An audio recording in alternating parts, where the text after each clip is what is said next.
Okay. Hi, everybody. Welcome to our YouTube channel, Celebrate Life with arisedaughter.org. I'm so excited to be here today with Miss Jazmin Diaz. I met her very briefly at a photography shoot. She is a phenomenal photographer. And I just happened to mention something about life. We got into, talking about her baby girl. And I just happened somehow to mention that I'd had an abortion. Don't ask me how. Providence, you know how God works. And so that kind of jump started a conversation that we wanted to complete. And so this is our opportunity. So I'm just so glad to welcome Jazmin here today. Jazmin, welcome. Thank you for having me. This is awesome. Yes, yes, I think so too. I think it's really, really interesting how God matches us all up sometimes. And this has been an opportunity that I could not have imagined happening at a photography shoot. So there you go, right? Me too. So let's get into this by talking first about the photography. Tell us a little bit about how you got into photography. So I've always loved photography ever since I was a little girl. My mom took photos of everything, and I was always mesmerized by, the instant gratification of seeing a moment frozen in time. Like I loved that with Polaroids back in the day. And so it just, as photography progressed and things started moving into the digital field, I started to bring disposable cameras, which aren't really digital, but we moved on in the world. So I brought the disposable cameras to school, and I was always that girl on the last day taking photos of every teacher and all my friends just to keep the memories. But my passion for the art of it really started in high school. My senior year, I took a photography class that changed the game for me. I learned how to make a camera with a shoebox. I learned how to process my own film, develop everything in a dark room. It was just like, it was amazing to me. So I learned about famous photographers who made this a career, Ansel Adams, Annie Leibovitz, and I just, started moving to that direction of this could be a career for me. And I'd never really thought of it that way up until then. So I applied to technology school. I got accepted. I earned my degree in photography. And then I was a preschool portrait photographer for about 3 years and decided to do freelance. So that's my photography background in a nutshell. Wow, wow. Well, you have been through to be such a young woman. Sounds like you've really laid a great foundation for a future. So that's awesome. So you mentioned to me that your baby daughter is a big reason for you choosing to become a professional photographer. You talked Yes. freelance was the reason, kind of why you chose that. Connect those dots for us a little bit. Yeah. So, okay. I wanted to be known first that during high school and college, I was in the hospitality industry. So I had worked my way up all the way up to upper management. I was financially secure. And somewhere along the way, I kind of put photography on the back burner. Um, it wasn't until 2019, fast forward, I got pregnant, and then COVID hit the US right after I had my daughter, and I was furloughed. So now this financially secure job, if you will, kind of took a step back. And I was like, all right, I have to figure out another source of income. So, that was my way of trying to figure out why this was happening and kind of figure out what God was trying to tell me, because this was such a huge life event for me to have a baby. And I'll get into that later. But on top of that, then COVID hitting and then my job being furloughed. So I really took the time to pray and try to find clarity in that. And whenever I was permanently let go from my job, I felt like that was God telling me, you need to get out. Like I had the most peace of mind, clarity I had had in a long time. And I truly feel like it was, like I said, God's way of saying, you need to get out of this. You need to be with your daughter and you need to use your gift to help people. And you can provide for her with that. And I really trusted. I took a leap of faith. I started doing marketing materials. The day I was let go from my job, I started revamping my website. I started trying to think of ways I could work this business while also being a mom. And about 2 weeks into it, I had booked my calendar for 2020. I had made, I was projected to make more than I was making at my salary job. So that was a huge moment for me. That was a huge God moment for me. And amazing how he can prune some things back sometimes that you just You just You don't know even that eventually realize. going to You pass. connect the dots Exactly. later. Exactly. With that pruning comes growth in other areas. That is so amazing. So tell me how working your dream job has made you a better mom. Well, I'll say the quality of life for sure. The quality of life that I have with my daughter now is unmatched. I am genuinely the happiest I've ever been. I keep looking off to make sure she's okay because I've, listening up. So, but I am the happiest I've ever been. I'm doing what I love. And I feel like children can sense when you're emotionally unhappy or when you're not okay. They can sense that. So it's my job as a mom to provide a safe and loving household for her. And I just don't think that I would be in that mindset if I were doing something I didn't absolutely love and I was working 50 hours a week and coming home to her.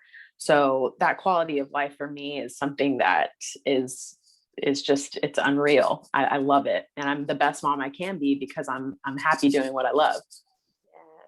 Some things are just priceless. There's just no way to put a price tag on that. That is There isn't. amazing. So I'm going to bring this subject up because, again, this is what we're about today. Yep. I'm sure the question and subject of abortion came up as a single mom. I can imagine that there was some pressure again in the society. Abortion is sometimes seen as normal now.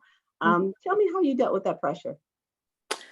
Yeah. So if I'm being transparent, her father did not want me to have her. From the minute I told him that I was pregnant, he offered to pay for the abortion. He thought that was the best option for us. We weren't in a relationship. So this was something that was not planned. And he felt like it was unfair to bring a child into the world without a relationship behind it. And it was really hard for me because I had never wanted an abortion. But then when he had, kind of pushed it on me, I did take a second step and say, okay, well, maybe. But then instantly, I said, no, this is what I've wanted.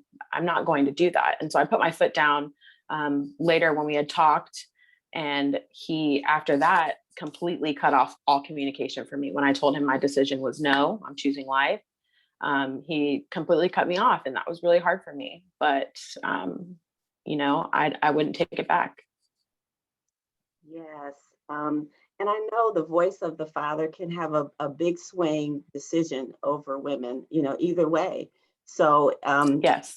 kudos for you, for being that mama bear and fighting for the life inside you. Yeah.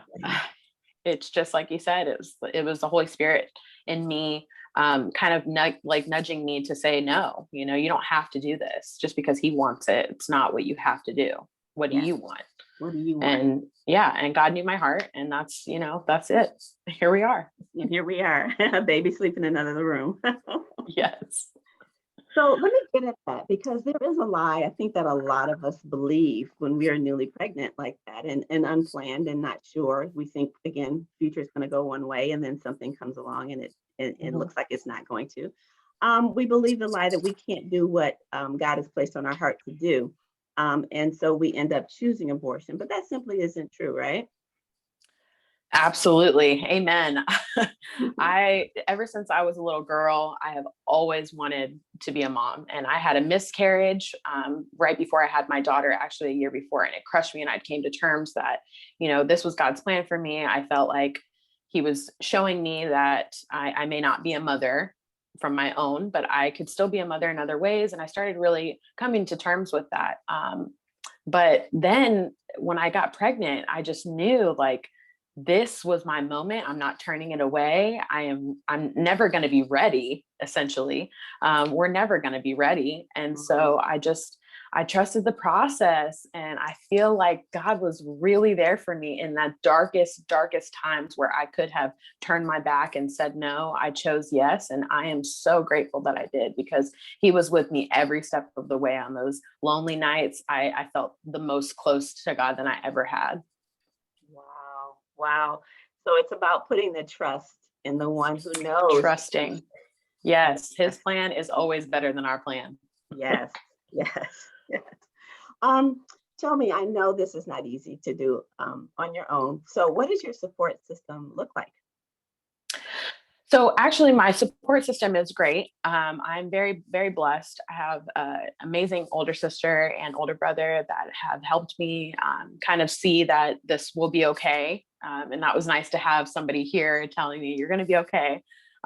So I had my brother, my sister, and my father, and I was so embarrassed to tell them, if I'm being really honest. I was very embarrassed.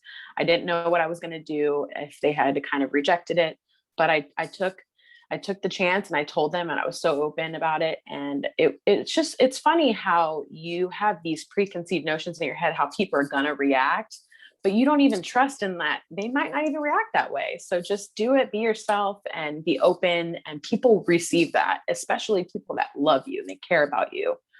So no matter what your support system looks like, if it's one person or if it's three like me, or if it's a whole group of people, if you're just open and honest, I do believe that people will receive it. Yeah. That word trust pops back up again, doesn't it? It Yeah. does. It is. It is true, though. Yeah. I've learned so much about trusting during this whole process. Yeah, yeah. So what would you like to tell other single moms that are out there that are feeling that pressure to abort because maybe the trust is not there? Well, I would encourage you all to accept responsibility. Again, like, you have to accept what it is and not run from it. Trusting is all about that. So you really sometimes think of an abortion as an easy cover up, or a solution because your relationship's not good, or you know something's not perfectly planned that you're not ready for, and so the abortion seems like the best option. But I don't think responsibility should be avoided to the cost of an innocent child. I personally do believe in my heart that we all have hard choices to make, but if the timing's not bad, the circumstances are difficult, I assure you that God will provide. He does not call the qualified. Okay. He will qualify the called. So if you feel like you're in a season where you're not given the tools or you're not ready, it's amazing what can happen when you trust and you realize, like, these resources and these people are coming into my life, and it's just incredible. So I truly feel like even if you feel like you're in a really bad spot, you're going through it to get to it. Oh boy, I love that. I love that. Oh my gosh. Okay, one last question. Since we're here to celebrate life, tell us what you love about your life right now. Oh, I love being a mom. I love it. I love it. I've always wanted to be a mom again. So this is probably the best gift I could have ever received, was being a mom. And also I love that I get to wake up every day and make my own schedule and do what I love to do every single day. It's unreal that, everything has changed around me, COVID, all of the factors, but I'm remaining in my bubble of, happiness because I'm genuinely doing what I love. And that's being a mom, and that's being a photographer. And so, if being a mom scares you, I feel like it shouldn't. It should excite you, because there's a lot of changes that happen, the skin, the hair, the body, and everything, but your heart changes the most. And it is by far the coolest thing ever to see a little human grow up in front of your eyes. And it's challenging, but it is so worth it. And I'm the happiest I've ever been. Oh my gosh, thank you so much. Yes, I tell you, when you look at your photography, you can see that joy and that love and that happiness come through. So please Thank tell us you. where we can find your photography, because I want to make sure that our audience knows just how cool you are. Thank you. Okay, so I'm on Instagram. I am at JazminDiazPhotography.com. So you can actually go on my website, www.JazminDiazPhotography.com, and you can browse my work. You can contact me there or on Instagram. My personal handle is at Jazmin Diaz without an I. So it's JazmnDiaz. So that's how you can find me. I'm really excited. I hope that if anyone hears this and wants to reach out, don't be shy. I'd love to talk to people. I love people. It's my field. So thank you again for letting me Thank do you, that. Jasmine, and we love you. And we Yeah. just are just praying for growth and success as Thank the you. years go on. We just know it's going to be phenomenal, because we'll get a chance to see your daughter grow up with you too. So that'll be Yes. yes, Plenty yes, of photos. I'll tell you yes. that. Well, thank you everybody for joining us for today's show. I really appreciate it. Get a chance, subscribe, like this episode, share it with other single moms that you know are going through, that are struggling. There is hope at the end when you trust. We love you. Amen. Thank you. And have a good one. Take care, everybody. Thank Bye, you. Jazmin. Bye.